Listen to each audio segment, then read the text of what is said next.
Welcome to week 1 of our 26-week series. I am so happy that you are joining me today. Before we launch into the actual administrative competencies, which we will start in week 2, but be assured you're going to get great information today, we need to take a look at how you see yourself and how you see yourself in the administrative profession, because that will set the stage for everything else you do from this day forward. I want to share with you a chapter from my Become an Inner Circle Assistant book. It's called Not Just a Pretty Face or Brains, Who Needs Them? I'd like you to think about yourself as I read this to you. For the first time in history, the administrative professional's job description hints at full engagement of cognitive powers. Sure, it takes brains to learn tasks such as a changing ink cylinder in copy machines, but when the job description includes identifying goals for the coming year, meshing them with your executive's goals and department and organizational goals, being prepared to track progress at specific intervals, and being accountable for success or lack thereof, it's easy to tell this is not a job for dummies.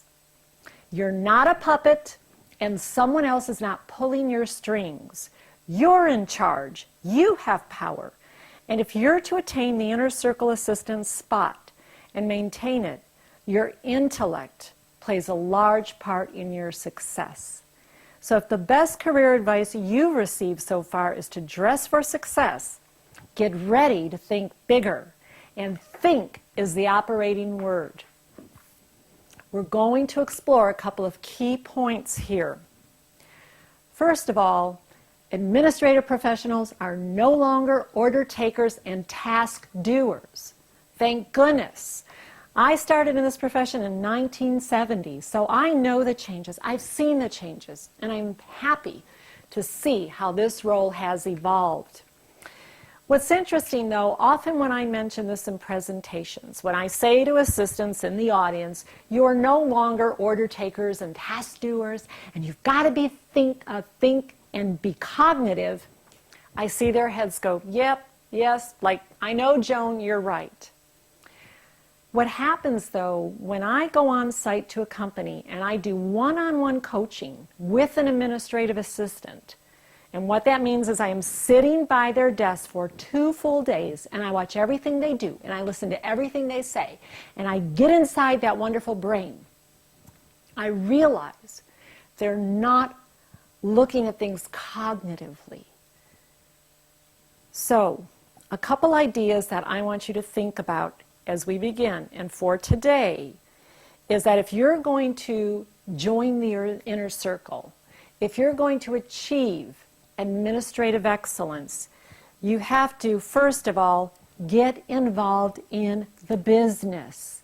This is the biggest thing that I am hearing from executives today. I want my administrative assistant to be involved in the business.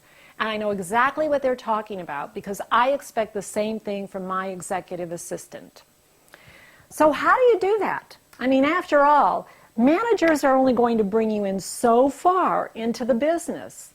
And it's not because they don't want to, it's because they're really busy. What you need to do is you need to read what your executives read. You need to really read the emails, not just sift through them and send them off here and send them off there. You need to listen to everything your executive is saying. You need to take it all in and really try to understand what they're involved in and what their passion is and what their mission is and what their role is within your organization. You need to also know their hot points. You need to be fully involved. The way I describe it is that you're not sitting on the sidelines at a football game and helping just kind of leading things down the sideline. You're rolling up your sleeves and you're getting in the game. And that's a whole different feeling and a whole different perspective than just knowing what's going on. Second, engage all your senses. Engagement That is a big issue in today's workplace. You can go on the internet and do all kinds of searches, just type in employee engagement. You will find that billions of dollars are wasted in our country because people are not fully engaged. So yes, we physically show up for work, but are we mentally there? And so when you get into work, you need to engage all your senses, and you need to be engaged throughout the day. Next, make things happen. If we look at this role, and again going back to the task doer and order taker, you're basically told what to do and you did it and you got it done very well, in fact. But today it's different. You're the one that is going to make things happen. Like I said, you're not sitting on the sidelines. You're taking the ball and you're running down the field. You're calling the plays. You have to change your self-perception. I want you to stop for a second, and I want you to think about, how do you see yourself in this role? Do you see yourself as someone who has hidden authority and power? Do you see someone as an intelligent human being who can contribute great ideas and be a catalyst for change? Or do you see yourself as someone who is, well, I just better follow the rules and do exactly what I'm told? How you perceive yourself, how you see yourself in this role, is how you're going to behave. Update old habits. Very, very important. I know there are many of you watching this program, well, hopefully, maybe not, because what I hear from a lot of assistants is that, why is it that seasoned assistants, people who have been in the profession for a long time, feel like they no longer need to learn? Well, we've got to think for a moment. This role has changed dramatically. Certain skills or certain competencies will never change. What I said about attitude in 1990, I will still tell you today in this program. But there are many things that have changed. And you need to continually update your old habits. So again, this ties back to brains, using those wonderful brains that you have, because I know you have great ideas to contribute. You know what's going on. You're the ones out in that field and you see it. Another is to embrace change. If you're going to be this cognitive being, we need to embrace change today. All of us do. Because change is all around us, and it's going to come whether we want it to or not. The profession has changed, and do you know what else? It's going to continue. I just did a program, a wonderful new program 3 weeks ago. I presented for a client on site at their organization, and the topic was the AA of 2012 and beyond. Can you imagine what we explored in that program? So it's not stopping here. We're just getting started, and it's going to be great. Also, as a cognitive being, you have to be creative. They say that we only use about 7% of our creativity, all of us, unless you're in a position such as graphic design or some type of work, media director, and maybe in the arts, where you get to use your creativity. But do you know what? You can use your creativity every single day. You don't have to be an artist. You don't have to be a writer to use creativity. All day long, as things are coming at you, use your creativity. How can you streamline processes? How can you save your company money? How can you help work through that issue or that problem? How can you enhance your role? How can you make it more exciting? There are 100 ways that you can be more creative in what you do. Pursue excellence. What's the title of this series? Yes, 26 weeks to excellence. But I'm only giving you 26 weeks. You are going to learn as you go through this program, excellence never ends. It is an ongoing journey. I want to share with you a very special story, and I am so excited about this. I met an executive assistant in 2000.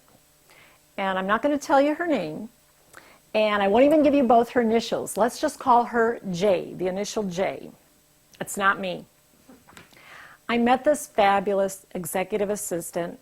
She was working for a CEO at the time, and she was fairly new into that position. She had been with the company for a very long time. I was actually hired to work with her one-on-one and do some coaching, and then I also worked with other assistants in the organization. Well, I have watched this person grow for 9 years now, almost 9. She has challenged herself. She is truly a cognitive being. She has done all the things I've been telling you about. She is making things happen. She changed her perception over all these years. She is creative. She pursues excellence. She is learning, and she has not stopped since I met her. Now let me tell you what's happened, what is so exciting. She is still an executive assistant for a CEO.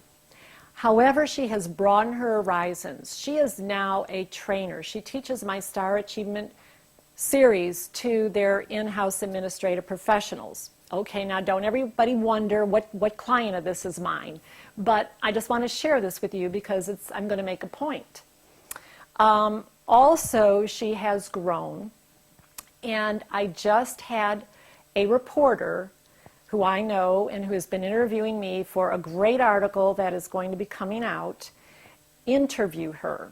He wanted to know what makes a great assistant, and I actually gave him the name of several executive assistants. And this is no small-time reporter. He's someone who is with a major publication and company. But what I want to tell you about that's so exciting, I received an email yesterday from this reporter after he interviewed Jay. Here's what he wrote me. Imagine someone saying this about you. I can't tell you how deeply impressed I was by this magnificent, that's right, I said magnificent, businesswoman. I hand-talked to her for 5 minutes before I was, much to my amazement and consternation, struck by a strong suspicion that I was talking to someone my marked superior, or by marked superior, in intelligence, character, political skill, and business sense. Someone who for much of her life has undoubtedly been vastly underestimated by people who, like myself, ought to have known better. A chastening and sobering experience, I can assure you. This is about an executive assistant. As I said, this would not have happened. Jay's journey would not have blossomed into what it has today. And in fact, I did talk to her this morning before we started this recording. And she said to me, Joan, I never would imagine this for my career. When I sat here yesterday and thought about, wow, how things have changed in my life over the years, I wouldn't have believed this. I don't take credit for this. Jay should take credit. It is because she sees herself as a cognitive being. She sees herself as a value-added partner in the profession. She makes things happen. She engages all her senses. So before you move forward from today, I want you to think about how you see yourself, how you see yourself in the profession. Are you proud to be an administrative profession? Is it your career of choice? Or are you just doing it to pass some time until something better comes along? Obviously, I think if you're paying attention and you're watching this webinar right now, you are serious about your profession, and good for you because it's a fabulous profession. Okay, here's your first week's assignment. Are you ready for this? I've got a couple ideas.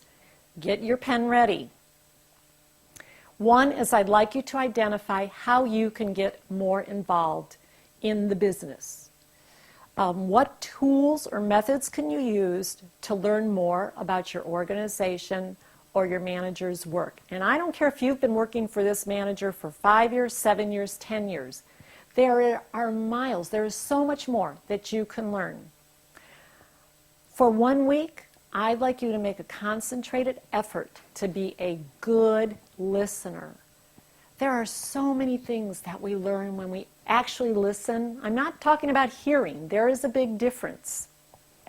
This tends to get neglected when we do communications training. I mean, when you look at the repertoire of communication programs, listening is often this big, and yet it can be the big difference in your success. Another idea I have for you, if you are viewing this with an admin group, I'd like you to list 5 ways that you can pursue excellence and 5 ways to embrace change.